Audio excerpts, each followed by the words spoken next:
Welcome to our legal group.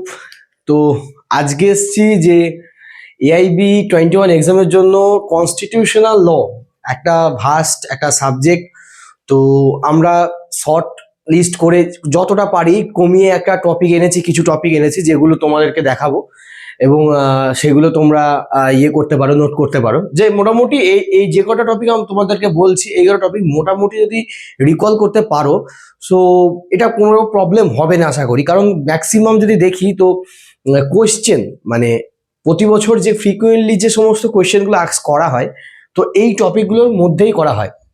এবং আরেকটা কথা বলে নিই, সেটা হচ্ছে যে আমরা যেটা বলেছি যে আমাদের ব্যাচ শুরু হচ্ছে 10 মার্চ। তো সেই ব্যাচে জয়েন করে নাও যতটা পারবে, জলদি যতটা তাড়াতাড়ি পারবে যেন জয়েন করো। সেখানে এই টপিকগুলোকে আরো ভালোভাবে পড়ানো হবে। এমসিকিউ কোয়েশ্চেন কিরকম আসে, কেস লস বেস সমস্ত কিছু সেখানে বড় করে ব্রডলি ভাবে বোঝানো হবে। তোমাদের আপাতত একটা শর্ট লিস্ট করে দিই যে কোন কোন টপিকগুলো মোস্ট ইম্পর্টেন্ট, এবং এইগুলো জাস্ট এই টপিকগুলো কভার করলে আশা করি সমস্যা হবে না। ঠিক আছে, তো ফার্স্ট অফ অল যেটাই আসি সেটা হচ্ছে প্রিয়াম্বেল।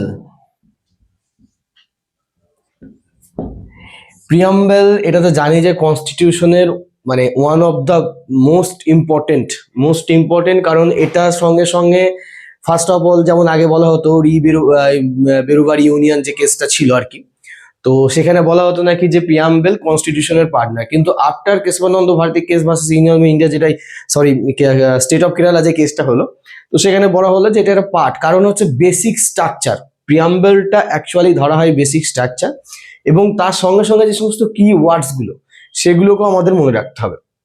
সেকেন্ড আমরা যাব fundamental rights. Article 12 to 35 part 3। এখানে ফান্ডামেন্টাল রাইটস যেটা আমরা দেখি, তো 12 to 35 অনেকগুলো আর্টিকেল আছে, কিন্তু সমস্ত আর্টিকেলটা আমরা দেখবো, কিন্তু কিছু কিছু আর্টিকেল যেগুলো আমরা ম্যাক্সিমামটাই তার উপরে ইম্পর্টেন্সটা দেবো বেশি। কি কি ইম্পর্টেন্ট মানে কোনটার উপর আমরা ম্যাক্সিমামটা দেবো সেটা হচ্ছে বলি। Article 14 right to equality, right two freedom. Article 19, article 21 right to life and personal liberty, এবং তার সঙ্গে article 21A right two education. তার সঙ্গে সঙ্গে আমরা দেবো 25 to 28 right two religion. 25 to 8 এটা, এবং তারপর আমরা ডাইরেক্ট চলে যাব 32 রিট। এটাও একটা ইম্পর্টেন্ট রিট। 32 5টা রিট আছে, তো 32 এটা যেমন 32 পড়বো, তার সঙ্গে সঙ্গে কিন্তু আমরা 32 এর সঙ্গে 226টাও পড়বো। কি পড়বো? 226টাও পড়বো, কারণ এটা যেহেতু supreme court related, 32 226 high court related, সুতরাং একসঙ্গে পড়ে দেবো। এখান থেকেও কোশ্চেন কিন্তু আসে। আর তার সঙ্গে সঙ্গে বাদবাকি যে সমস্ত আর্টিকেলগুলো আছে সেগুলোও দেখবো, কিন্তু আমি মোস্ট ইম্পর্টেন্ট গুলোকে আমি মোটামুটি একটা শর্ট লিস্ট করলাম। 3 নম্বরে যাব কি?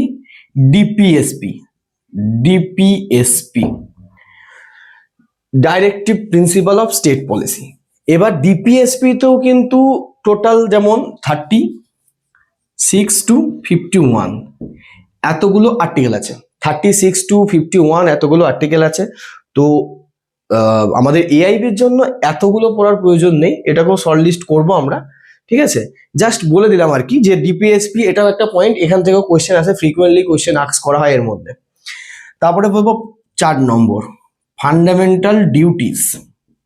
51A এটা একটা, এখানেও কিছু কোয়েশ্চেন আসে, তবে যেহেতু ফান্ডামেন্টাল ডিউটিস একটাই আর্টিকেল এবং তার মধ্যে ভাগগুলো আছে, কারণ যেগুলো আমাদের ডিউটিস যে কটা আছে সেখান থেকে কিছু কিছু কোয়েশ্চেন আসে, এবং এটার অ্যামেন্ডমেন্ট সম্বন্ধেও আছে যে কোন অ্যামেন্ডমেন্টে আনা মানে এসেছিল আর কি, ফান্ডামেন্টাল ডিউটিসটাকে অ্যাড করা হয়েছিল।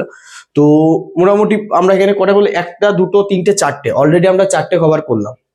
এরপর তোমাদের 5 number 5 president and governor. President and গভর্নরটা আমরা একসঙ্গে কেন দিচ্ছি? কারণ প্রেসিডেন্ট দ্য ধরা হয় যে ফার্স্ট সিটিজেন, মানে আমাদের নেশনের ফার্স্ট সিটিজেন প্রেসিডেন্টকে ধরা হয়। এবং তার সঙ্গে সঙ্গে গভর্নরকে কেন ধরছি, কারণ যেহেতু স্টেট, আমাদের যেগুলো স্টেটগুলো আছে, স্টেটগুলো যেহেতু হেডে থাকে, যেগুলো মানে গভর্নর থাকে, তো মোটামুটি এদের পাওয়ার বা এদের যে সমস্ত ফাংশন যেগুলো আছে, এদের কিছুটা অনেকটা মানে কাছাকাছি, অনেকটা এক, তাই এইটা আমরা একসাথে কভার করব। 5 এবার গেল 6 নম্বর। 6 নম্বরে আমরা ডিরেক্টলি এবার চলে যাব ডাইরেক্ট এমার্জেন্সি।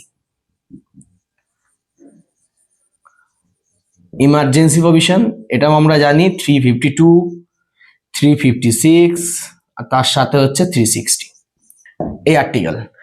এই আর্টিকেলগুলো এখানে আমরা কভার করবো এমার্জেন্সি। আর এমার্জেন্সি এটাও খুব কঠিন টপিক না, যদি ক্লাসে যখন আমরা ফেস টু ফেস যখন অনলাইন মোডে ক্লাসটা করব, তখন ব্যাচে ক্লাসটা করলে এটা যদি কারো সমস্যা থাকে বুঝিয়ে দেবো, কোনো সমস্যা নেই। এখান থেকে যে কোয়েশ্চেনগুলো আছে সেগুলো তোমাদেরকে বলে দেবো। এবার যদি দেখি যে এর পরেরটা কি, 7 নম্বর। 7 নম্বর হচ্ছে এইগুলোর সঙ্গে সঙ্গেই আর একটা খুব মানে বেসিক একটা খুব একটা ভালো আরেকটা টপিক হচ্ছে, সেটা হচ্ছে অ্যামেন্ডমেন্ট।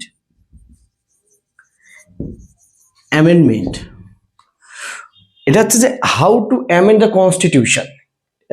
তার সঙ্গে সঙ্গে এটা হতে পারে যে হোয়াট দ্য রিজন, কি কি কারণে আমরা অ্যামেন্ড করতে পারি সেগুলোও আলোচনা করব। এবং তার সঙ্গে সঙ্গে হচ্ছে basic structure.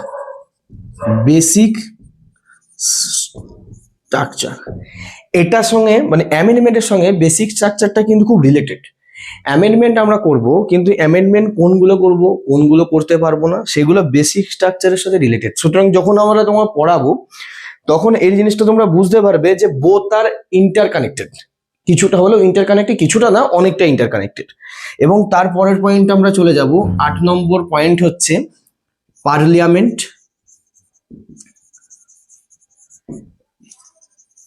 and state legislature।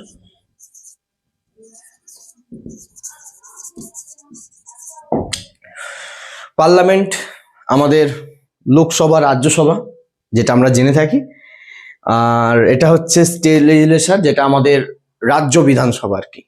তো তার কিছু কিছু তার কিভাবে তারা গঠিত, কতজন তাদের মেম্বার আছে, বা তারা কোন আর্টিকেলটা কভার করছে, তারপরে হচ্ছে যে তাদের ফাংশনগুলো কি কি, স্টেট লেজিসলেটিভ ফাংশন কি, পার্লামেন্টের ফাংশন কি, এবং তার ভিতর থেকে কোন কোন কোয়েশ্চেনগুলো আছে সেগুলো তোমাদেরকে বলবো শুধুমাত্র। এবার ব্রডলি বলবো, এখানে মোটামুটি একটা শর্ট লিস্ট করে দিচ্ছি যাতে তোমাদের বোঝার জন্য, ঠিক আছে? তো আমরা টোটাল কটা পয়েন্ট কভার করলাম? Preamble, fundamental rights, DPSP, fundamental duties, president and governor, emergency provisions, তারপরে amendment and the basic structure, তার সঙ্গে সঙ্গে পার্লামেন্ট অ্যান্ড স্টেট লেজিসলেচার। এই যে কটা পয়েন্ট তোমাদেরকে দিচ্ছি প্রত্যেকটা ইম্পর্টেন্ট। পজ একটা দেখে নিই।